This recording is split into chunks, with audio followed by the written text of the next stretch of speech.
करता, कोणाकोणाला त्याप्रमाणे हे करून घेतात याची चर्चा महाराष्ट्रामध्ये चालू आहे.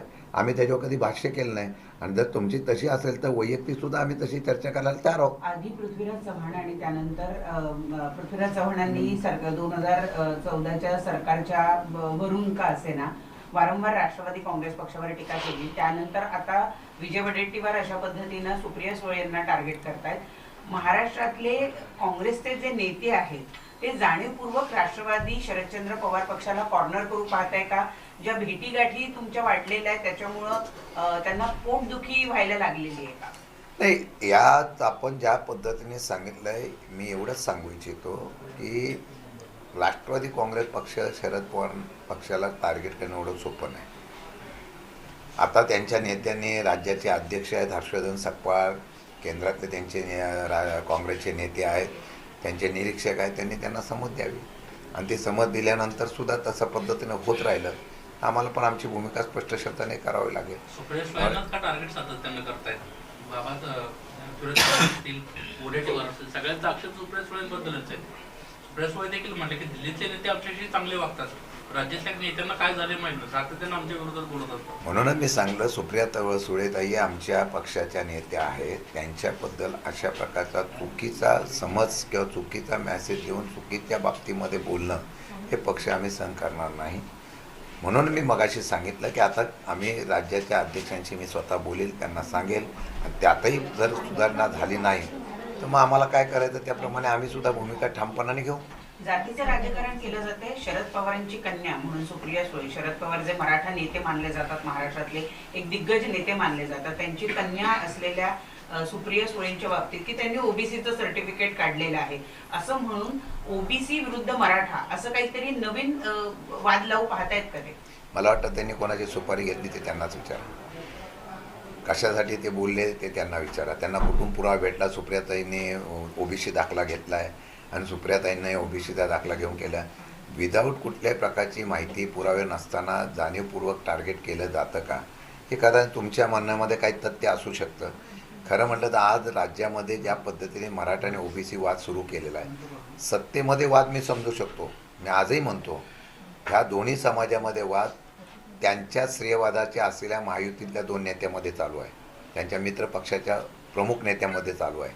तो वाद आता तिथे चालू असताना ते वाद इथं डायव्हर्ट करण्यासाठी, ही चर्चा महाराष्ट्रामध्ये आहे, तो वाद इथं डायव्हर्ट करण्यासाठी कदाचित हा निर्णय काढला का याची माहिती आम्ही घेऊ. मला वाटतं की आता मराठा आणि ओबीसीला या असलेल्या वादामध्ये त्यांच्यात असलेल्या मित्रपक्षाची चढाओढ चालू आहे. कोणी श्रेय घ्यायचं, कोणत्या जातीचं घ्यायचं याच्यावर ते श्रेयवाद चालू असताना त्यांनी अशा प्रकारचा संभ्रम निर्माण करण्याचा प्रयत्न केला. हे का केला याची मी माहिती निश्चितपणाने घेईल. तुमच्या पक्षाचे आमदार रोहित पवार यांची मात्र काँग्रेससोबत मागच्या अनेक वर्षांपासून जवळीकता वाढताना दिसते. सातत्यानं राहुल गांधींसाठी पुढाकार घेणं, राहुल गांधींचे फ्लेक्स लावणं, कुठेतरी राष्ट्रवादी काँग्रेस शरदचंद्र पवार पक्षाला ते रामराम करतायत, अशा पद्धतीची जोरदार चर्चा आहे. अशा प्रकारची कुठल्याही प्रकारची चर्चा, अशा प्रकारचं कुठल्याही प्रकारचं रोहित पवारांकडून अशी हे करण्याचा प्रयत्न झालेला मला माहीत नाही. आम्ही दोघेही आता आंदोलनात हिंगण गाठला होतो, वर्ध्याला होतो, पक्ष म्हणून आंदोलनात होतो.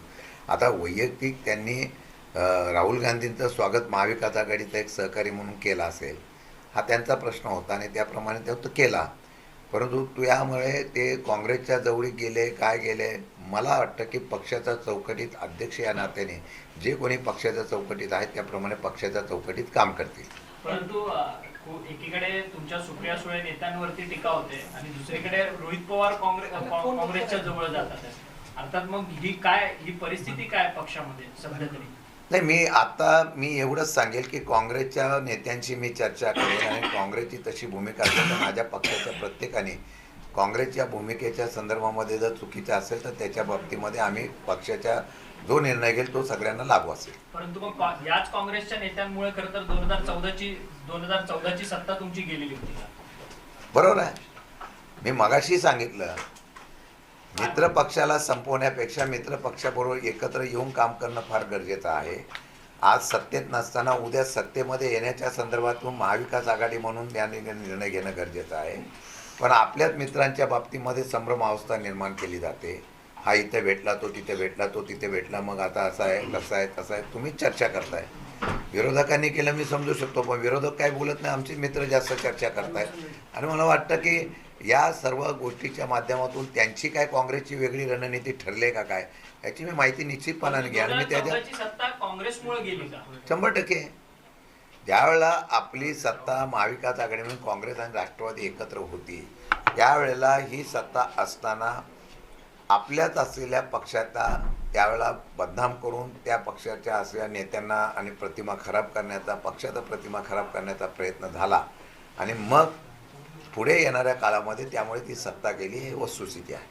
परंतु मग आता मात्र तुम्ही स्वतः राज्यातले तुमचे राष्ट्रवादीचे नेते हे राहुल गांधींची भेटून त्या राज्यातल्या काँग्रेसच्या नेत्यांना अशी समज देण्याची विनंती तुम्ही करणार आहात का? मी आज हर्षवर्धन सकपाळांशी बोलीन आणि सुप्रियाताई दिल्लीच्या असलेल्या त्यांच्या हायकमांडशी बोलतील आणि त्यांना आम्ही सांगणार आहोत की या बाबतीमध्ये आपण सगळ्यांना सूचना करावी आणि ती सूचना केल्यानंतर फरक पडेल अशी माझी अपेक्षा आहे. परंतु तुमच्या पक्षाचे नेते वारंवार हाच प्रश्न उपस्थित होतोय गेल्या अनेक महिन्यांपासून. वारंवार तुमच्या पक्षाचे नेते मंडळी जे आहेत ते पंतप्रधान नरेंद्र मोदी, अमित शहा, त्याच्यानंतर इतर पक्षाचे भाजपचे महत्वाचे नेते यांच्याशी भेटीगाठी करतात. त्यामुळे तुमचा पक्ष सत्तेत जाणार की काय अशा पद्धतीच्या वारंवार चर्चा आहे. त्यामुळे काँग्रेस तुम्हाला कुठेतरी टार्गेट करते. गेल्या 6 महिन्यापासून रोज ह्या बातम्या आहेत की आम्ही जाणार, पण अजून पण आम्ही गेलेलो आहे का?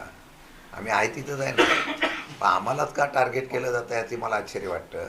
आणि त्यामध्ये काँग्रेस याच्यामध्ये त्यांची काय रणनीती मला माहीत नाही. पण एक आहे, याचा अर्थ असा आहे की शरद पवारांच्या नावाचा अजूनही दबदबा आहे म्हणून फक्त ह्याच पक्षाला चर्चा करण्याचा विषय घेतला जातोय असं मला वाटतंय.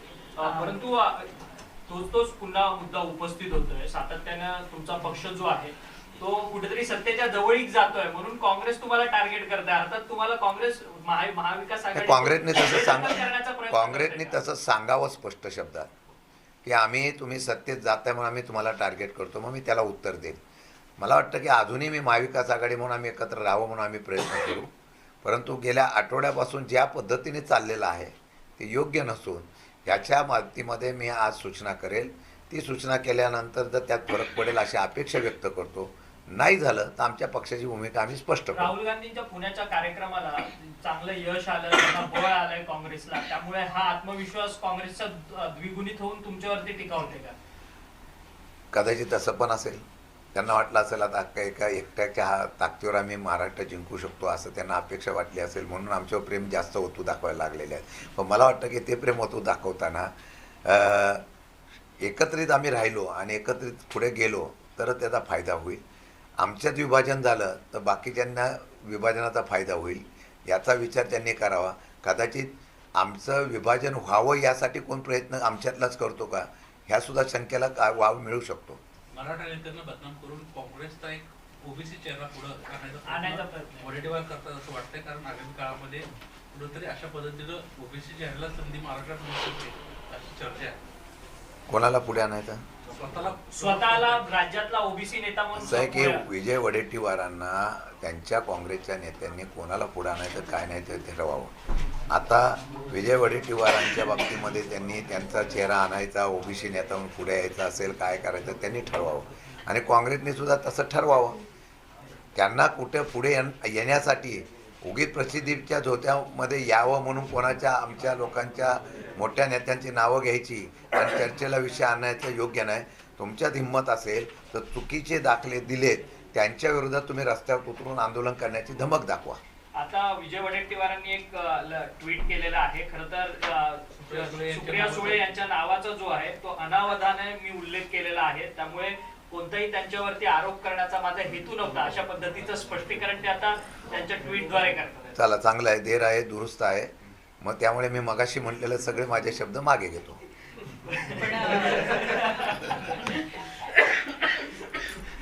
पण तरी म्हणजे आज जरी विजय वडेट्टीवार यांनी माफी मागितली असली किंवा ते बॅकफुटवर जरी गेलेले असले, अनावधानानं नाव घेतलं असं जरी म्हटलेलं असलं तरी पृथ्वीराज चव्हाणांनी मात्र जे आरोप केलेले आहेत त्यावर ते अजूनही ठाम आहेत. त्यामुळे काँग्रेस हे वारंवार राष्ट्रवादीला टार्गेट करू पाहत आहे. यातून काही तुमची सुटका होते असं दिसत नाही. नाही, आमची कोण आम्हाला अडकवण्याचा प्रयत्न करू शकत नाही. आमची सही सलामत सुटका होईल, काही काळजी करू नका. फक्त माझं एवढंच म्हणणं आहे की महाविकास आघाडीमुळे आम्ही सगळे एकत्र विकासाच्या विचाराने गेलं पाहिजे. कोणतंही स्टेटमेंट करताना तुम्ही आत्तापर्यंत बघा, आम्ही कधीही आमच्या मित्रपक्षावर कुठलंही स्टेटमेंट केलेलं नाही, तो करण्याचा प्रयत्नसुद्धा केला नाही. मला वाटतं की आता याच्या पुढे आपण बोध घेऊन सगळ्यांनी एकत्र राहिलं तर पुढं चांगलं होईल. आता तुम्हीच आम्हाला जबरदस्ती ढकलण्याचा प्रयत्न का करताय मला कळत नाही, का कोणी सांगण्यावर आमच्यावर टार्गेट करतात ते कळत नाही मला. परंतु विजय वडेट्टीवार त्यांच्या ट्विटमध्ये असं देखील म्हणतात की मी जरी अनावधानानं सुप्रिया सुळेंचा उल्लेख केलाय, माझा त्यांना कोणताही टार्गेट करण्याचा उद्देश नाही, परंतु त्यांनी एक महत्वाची बाब अधोरेखित त्यांच्या ट्विटमध्ये केली आहे. जे मराठा नेते ओबीसीचं सर्टिफिकेट आता घेत आहेत त्यांच्या विरोधात मात्र माझी उघड भूमिका आहे, कारण की ओबीसी समाजाचं राजकीय आरक्षण आणि सामाजिक आरक्षण वाचवण्याकरता मी माझी लढाई लढतो. नाही, त्या बाबतीमध्ये आम्ही विजय वडेट्टीवारांच्या या भूमिकेला आम्ही विरोध कधी केला आहे? आमचा विरोध एवढाच झाला की सुप्रियाताईंचं नाव घेतलं गेलं, ज्यांचं तथ्य नसताना नाव घेणं आणि ती चर्चेत बातमी आहे ना, त्याच्यावर आमचा आक्षेप होता. मराठा नेत्याने कुठल्या ओबीसीचा दाखला घेतला तर ज्यांनी दाखला दिला त्याच्याविरुद्ध विजय वडेट्टीवारांनी जाऊन जरा पुरावे घेऊन आंदोलन करावं. फक्त ट्विट किंवा तिथं भाषणं टोकून होत नाही. त्यांनी तिथं जावं आणि त्यांना जा विचारावं खोटं कसं. आता आम्ही आमच्याकडं काही ठिकाणी ओबीसी दाखले चुकीचे झाले, आम्ही कोर्टात गेलो ना, तसं त्यांनी कुठेतरी सुरुवात केलेला पाहिजे ना, बोलून होत नाही ना. हे लोक जे ज्या पद्धतीने दाखले देण्याचा प्रयत्न करतात त्यामुळे खऱ्या ओबीसी आणि खरा मराठ्यामधला ओबीसी जो आहे त्याचा अन्याय होतोय. परंतु काँग्रेसला तुम्ही इशारा देणार का? कारण की सातत्यानं काँग्रेसला तुमचा इशारा असणार का? हर्षवर्धन सपकाळ यांनी गेल्या वेळेला पवारांच्या सुनेला गुंगी गुडिया म्हटलं आणि बॅकफुटला येऊन माफी मागितली. आता विजय वडेट्टीवार पवारांच्या लेकीला अशा पद्धतीचा आरोप करून माघार घेत आहे.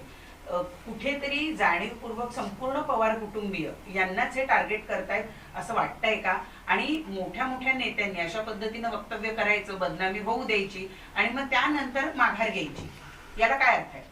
मी तुमच्या या आणि म्हणजे एका अजून एक महत्वाचा मुद्दा